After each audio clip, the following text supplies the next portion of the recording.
Nagsimula ang lahat sa Fairfax County, Virginia. Mula pa noong unang bahagi ng ika-20 siglo ay naging bahagi na ito ng mga lokal na kwentuhan. Ayon sa pinakakilalang bersyon, sa kalaliman ng kagubatan na naghihiwalay sa bayan ng Clifton mula sa Fairfax Station, mayroong isang asylum para sa mga baliw. Sa isang punto, isinara ang asylum dahil sa mga reklamo ng mga residente at ng mga pasyente ay isinakay sa isang bus patungong Lorton Prison. Sa kalagitnaan ng biyahe, nagkaroon ng aksidente. Ang bus ay bumangga at tumaob sa masukal na bahagi ng kagubatan sa Colchester Road. Marami sa mga pasyente ang nasawi sa banggaan, pero ilan ang nakatakas papasok sa gubat. Agad nagsimula ang malawakang paghahanap. Isa-isang natagpuan ng mga tumakas, maliban sa isa. Isang lalaking nagangalang Douglas J. Griffon. Sa ibang bersyon, tinatawag ding Malchus Wolster. Siya ang hindi na muling nakita. Pagkalipas ng ilang araw, nagsimulang lumabas sa mga kakaibang pangyayari.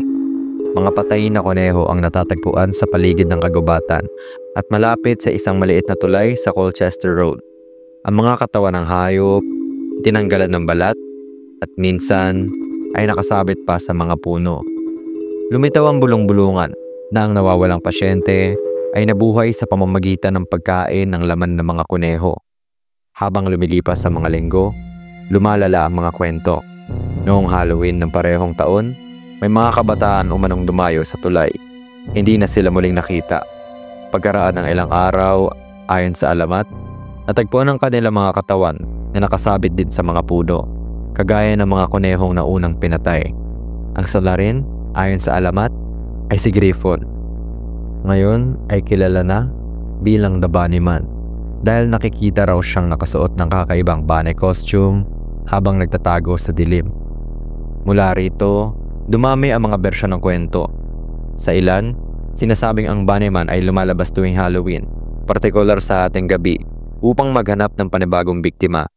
Sa iba, ang Bunnyman ay isang multo ng pasyenteng namatay sa aksidente at nanatili sa tulay na iyon upang maghiganti.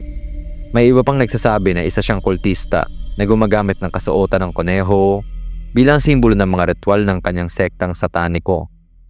Ngunit ang pinakakilala at pinakakinatatakutan ay ang bersyon na nagsasabing isa siyang totoong kriminal na tumakas mula sa asylum. Isang baliw na mamamatay tao na naninirahan sa ilalim ng tulay, naghihintay ng mga mapapadaan upang hatakin at patayin.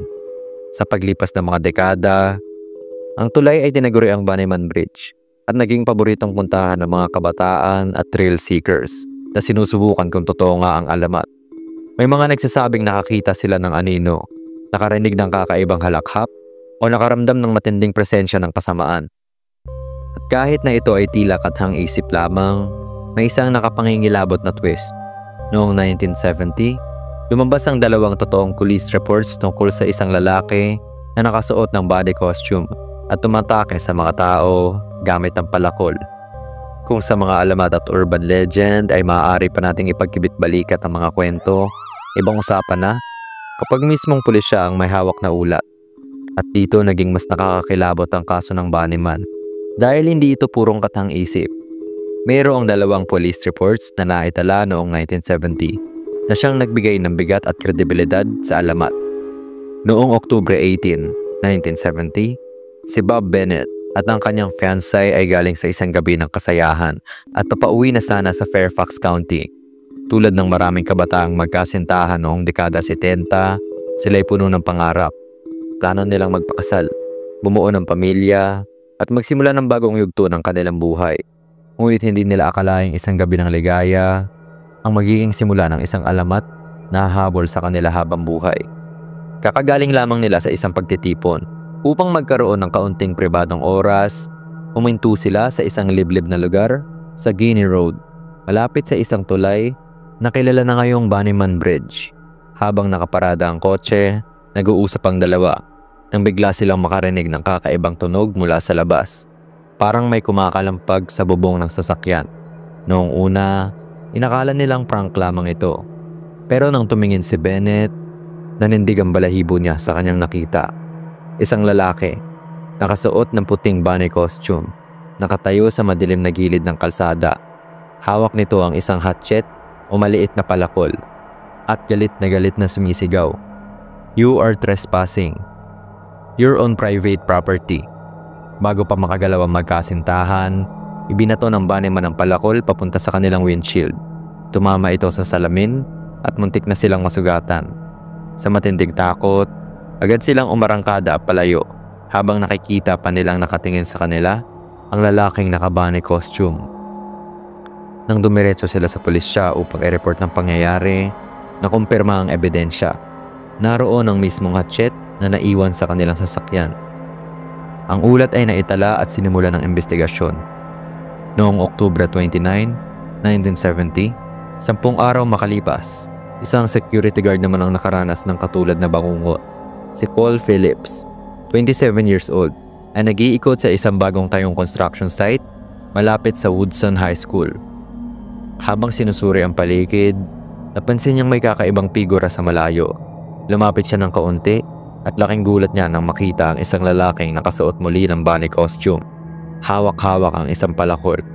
Ayon kay Phillips, nagsalita pa ang lalaki sa malamig na tinig. Sinabi nitong trespassing siya. Pag lumapit pa siya, pupugutan nito ang kanyang ulo. Hindi yun simpleng banta lang. Seryoso ang tono at tila may halong galit. Ayon kay Phillips, nagmukhang handang umatake ang misteryosong lalaki, kaya umatras siya agad at nag-report sa pulisya. Sa dalawang insidente, consistent ang description. Isang lalaking naka-bunny costume, may hawak na hatchet o palakol. Paulit-ulit na sinasabing trespassers ang kanyang mga nakakasalubong. Agresibong nagbabanta at umaatake. Gayunpaman, sa kabila ng mga ulat, walang nahuli. Naglibot ang mga otoridad, nag-interview sa mga residente at naglagay ng bantay, pero walang nakitang suspect. Sa kalaunan, ang mga ulat ay nanatiling misteryo. Matapos ang dalawang magkasunod na ulat noong Oktubre 1970, hindi nag-aksaya ng oras ang Fairfax County Police sa unang kaso ng magkasintahan na sinalakay ng bunnyman gamit ang hatchet.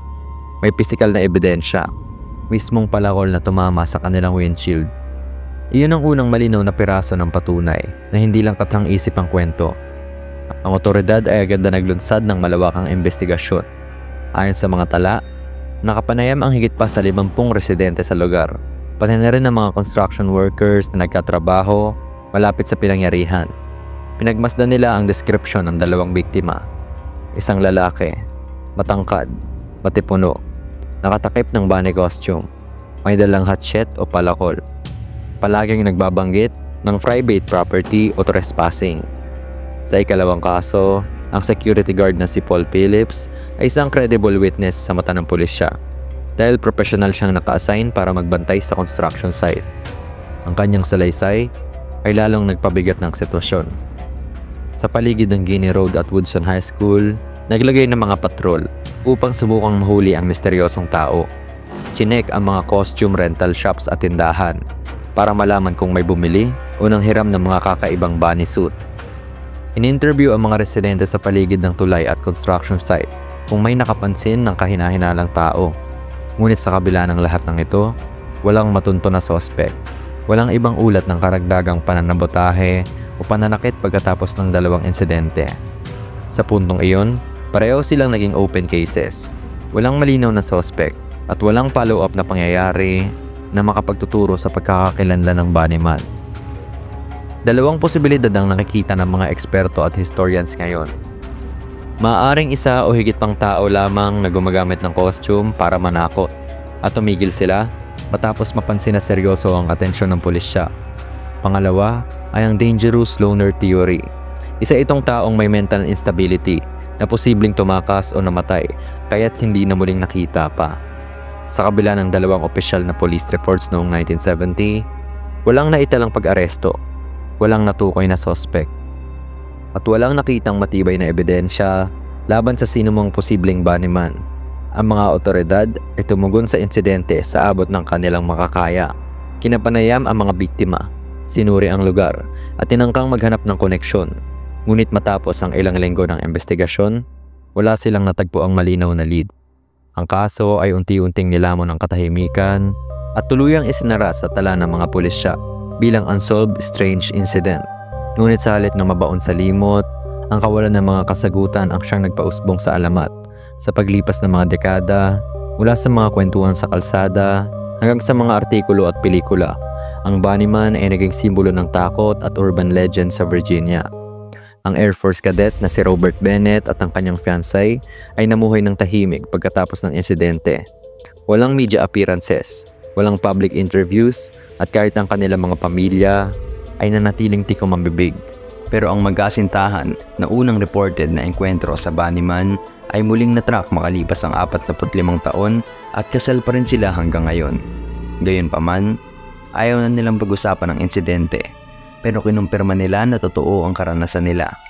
Binahagi muli nila ang mga detalye ng kanilang karanasan, pati ng tita nilang tumulong sa kanila pagkatapos ng insidente. Ayon sa tita nila, tandang-tanda niya pa noong sinusuklay niya ang mga bubog ng basag na windshield ng sasakyan na tumalsik sa buhok ng babae matapos palakulin ng Bunnyman ang kanilang sasakyan. Hanggang sa kasalukuyan, walang nakakaalam ng totoong katauhan ng Bunnyman o ano ang kanyang motibasyon para gawin ito sa mga tao. Karaniwan siyang inilalarawan bilang isang lalaki na nakasuot ng puting bunny costume. Madalas may hawak na palakol o isang matalim na bagay, at ito lang ang alam ng mga tao sa kanya. Siya ay madalas na naglalabas ng matinding galit sa mga trespassers, madalas na may kasama pang mga banta at pisikal na pag-atake. Matagal na ring sarado ang kaso dahil hindi na umusad ang investigasyon tungkol sa totoong katauhan ng Bunnyman, at kung totoo man siya, marahil ay patay na ang taong ito o sobrang tanda na. Kung makita ulit ang lalaking naka-bunny costume, ay malaking posibilidad na ibang tao na ito.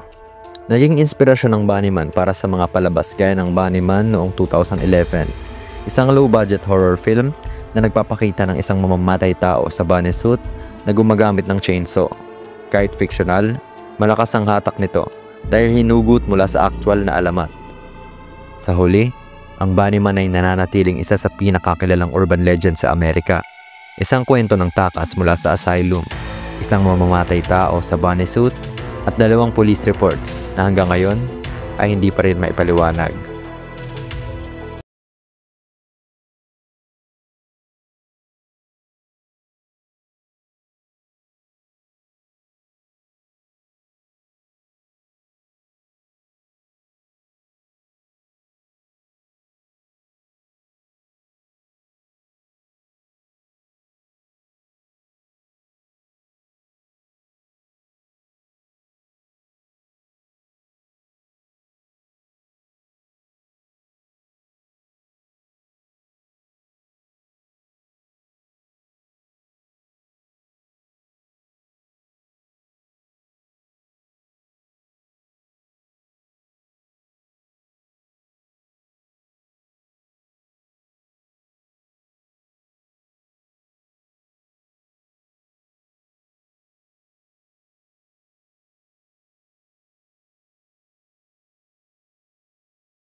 Habang nasa daan, ang bus ay lumiko at nabangga.